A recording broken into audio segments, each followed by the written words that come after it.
of the universe. The second argument we've posed is that Allah makes sense of the design of the universe. We give a very simple example with the mobile phone. Now, I want to give you another argument, which is the Qur'an itself. Because I believe the Qur'an is a proof for the existence of Allah. Because if you could prove this book is from the divine, or you can't find any natural reason for this book, you can't explain it naturally, you can't explain it came from a man, you can't explain it came from anything intelligent within the material world, then the best explanation is it came from the supernatural. The best explanation is that it came from the divine. Now let me explain this for you. We know the Qur'an is an intrusive book. It's a very special book, brothers and sisters. Because the Qur'an is the only religious book that seeks to engage with your aql, with your intellect.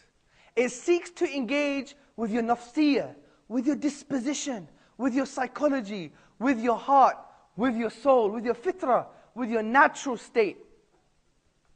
And the Qur'an does this in a forceful way. But this forcefulness is not negative. It's very positive. Because it does this and it achieves this by answering profound questions. وَفِي أَنفُسِكُمْ أَفَلَا تُبْصِرُونَ. And within themselves, do they not see? أَوَلَمْ يَتَفَكَّرُوا فِي أَنفُسِهِمْ. Do they not reflect within themselves? أَفَلَا يَنْظُرُونَ إِلَى الْإِبِلِ كَيْفَ خُلِقَتْ.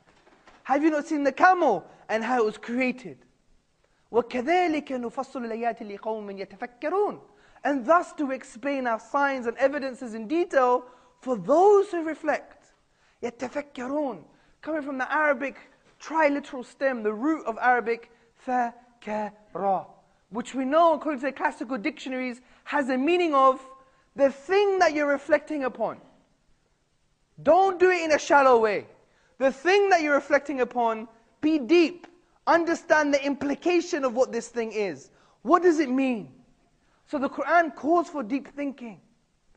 So we see the Qur'an is a book for a thinking human being. It encourages thinking.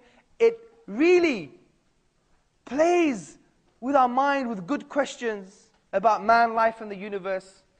And it also gives us things to think about our own self, reflecting within ourselves. Now you may think, wow, amazing book. An atheist might say, that's a very interesting book. It makes you think. It asks questions. It doesn't say, believe just because I said so. It's not based on blind faith. But the Qur'an goes even further than this, brothers and sisters. It goes even further than this. As the Qur'an says in Surah Baqarah, verse 23, وَإِن كُنْتُمْ فِي رَيْبٍ مِمَّا نَزِلْنَا عَلَىٰ عَبْدِنَا فَأْتُوا بِسُورَةٍ مِّن مِثْلِهِ وَادْعُوا شُهَدَاءَكُم مِّن دُونِ اللَّهِ إِن كُنْتُمْ صَادِقِينَ. And if you are in doubt, look, the Qur'an is talking to the doubters, the skeptics, the atheists, the humanists, the philosophers, the scientists, the thinkers. Everybody.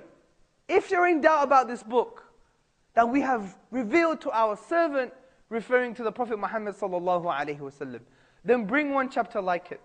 One chapter. And call on your witnesses and your supporters besides Allah, if you are truthful. In kuntum sadiqeen. If you're truthful in your claim. And we know the original background to this verse, the explanation, according to the Mufassirun, like we have chains of narration related to Ibn Abbas radiallahu anhu, Qurtubi, Ibn Taymiyyah, Al-Ghazali, Ibn Kathir, Tafsir al-Jalalain. We have an ijma'a of the ulama that this verse has something to do with the language of the Qur'an. The uniqueness, the brilliance, the eloquence, the peak of eloquence, the sea of rhetoric of the Qur'an itself. Because we know 1400 years ago, when the Qur'an was revealed, it was revealed upon a people who were the best at expressing themselves in the Arabic tongue.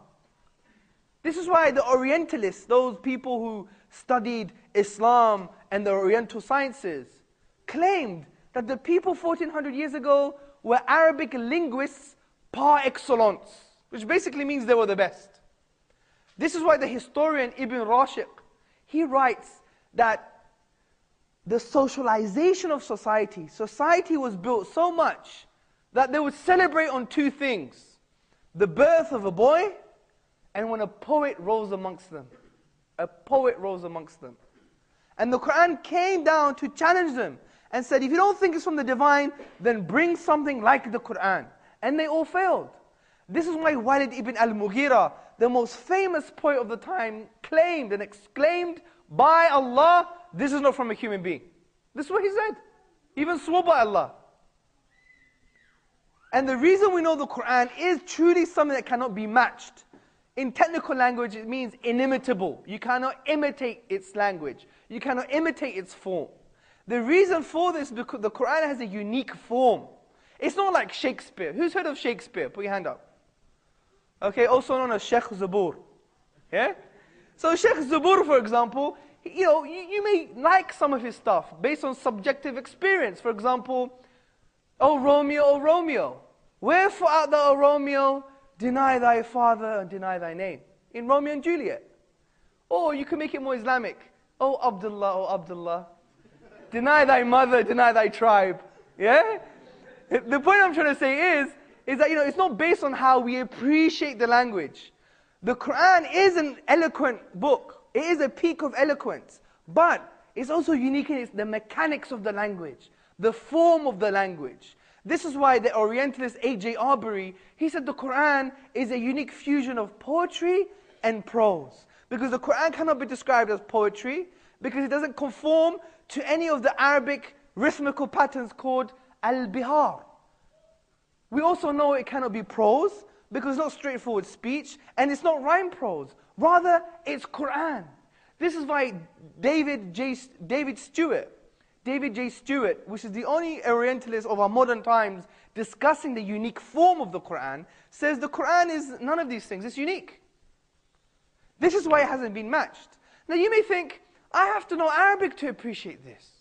I have to know Arabic to know that the Quran is a linguistic miracle. No, you don't.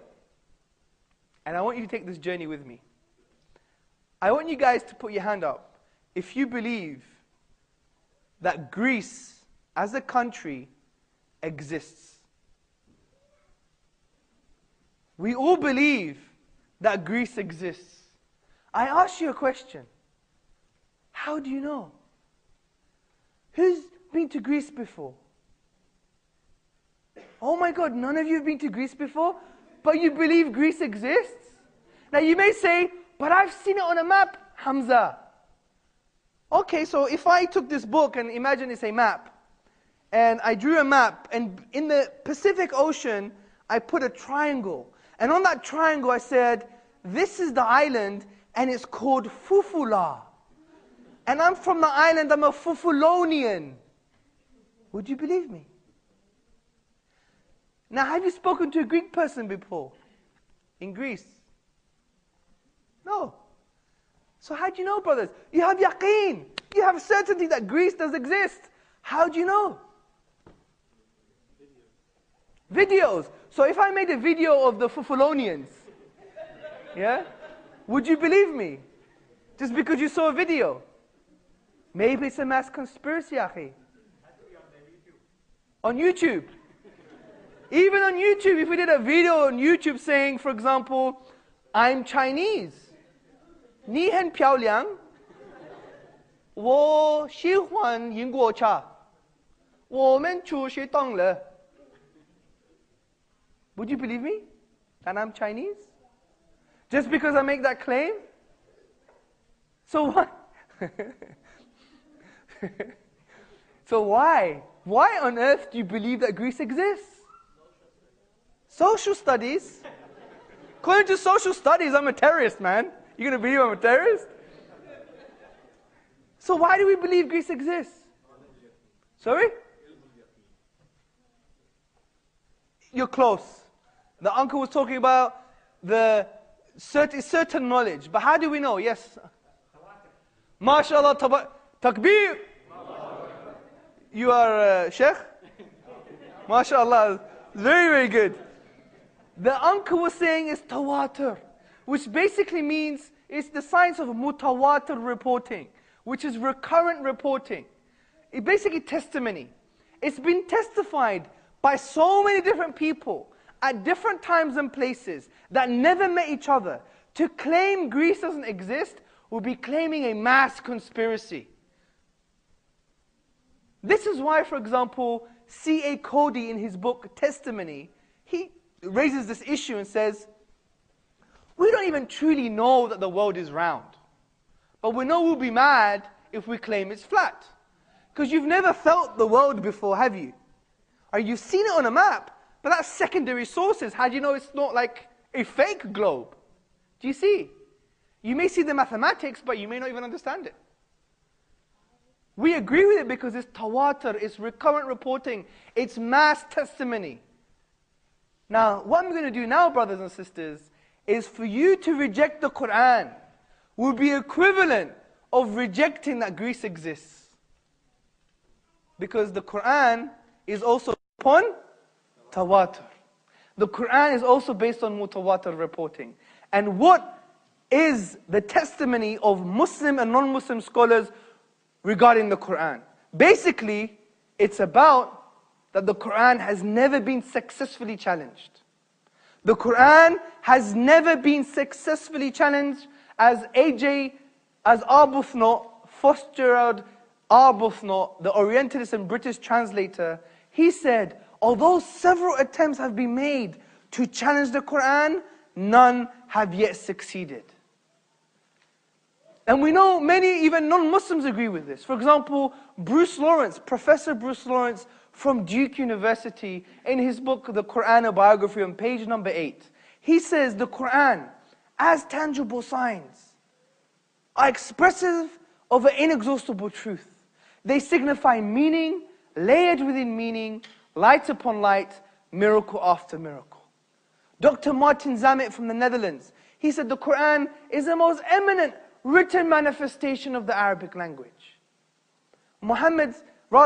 Reverend R. Bosworth Smith, in his book Muhammad and Mohammedanism, said, the Qur'an is a miracle of purity of style, of wisdom and of truth. It is one miracle claimed by Muhammad sallallahu alayhi wasallam, and a miracle indeed it is.